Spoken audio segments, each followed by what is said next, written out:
फूलपुर नाम के गांव में रामू नाम का एक किसान रहता था। रामू खेतों में फल और सब्जियां उगाता और उन्हें शहर जाकर बेच आता था। इसी तरह रामू को 2 वक्त की रोटी नसीब हो रही थी। एक रोज रामू रोज की तरह सब्जियों से भरी टोकरी लेकर शहर की ओर चल दिया। वहां जाकर उसने सारी सब्जियां बेच दी। घर लौटते समय रामू को एक भिखारी मिला। रामू को देखकर भिखारी ने कहा, अरे बेटा, तुम तो भले आदमी लगते हो। अगर तुम्हारे पास कुछ खाने के लिए है तो मुझे दे दो, मैं बहुत दिन से भूखा हूँ। मेरे पास ज्यादा कुछ तो नहीं है, लेकिन ये फल जरूर है। आप इन्हें खाकर अपनी भूख मिटा लीजिए। रामू ने अपनी टोकरी से फल निकालकर बूढ़े भिखारी को दे दिए।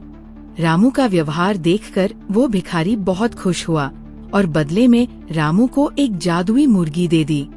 रामू चुपचाप मुर्गी को लेकर घर आ गया। शाम को रामू ने खाने के समय सारी बात अपनी पत्नी को बताई। सुबह रामू सोकर उठा और मुर्गी के पास गया। मुर्गी ने एक सोने का अंडा दिया था, जिसे देखकर रामू हैरान रह गया। रामू जल्दी से अंडा लेकर शहर गया और उसे बेच दिया। रामू को उस अंडे के अच्छे पैसे मिले।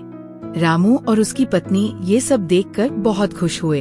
अब मुर्गी हर दिन एक अंडा देती और रामू उसे बेच देता। धीरे धीरे रामू ने अपने छोटे घर को तोड़कर एक अच्छा घर बनवाया, फिर एक बाइक ली और फिर भैंस भी खरीद ली। रामू के दिन बदल रहे थे।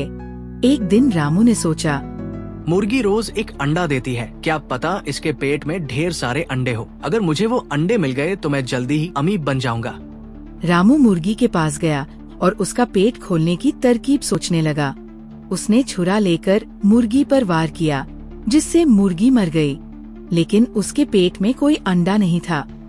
ये सब देखकर रामू बहुत जोर जोर से रोने लगा और अपने किए पर पछताने लगा। इस कहानी से हमें ये शिक्षा मिलती है कि लालच बहुत बुरी चीज है। यह हमें अंधा कर देती है और हमें गलत निर्णय लेने के लिए प्रेरित करती है। हमें जो कुछ भी मिलता है उसमें संतुष्ट रहना चाहिए और उसका आदर करना चाहिए।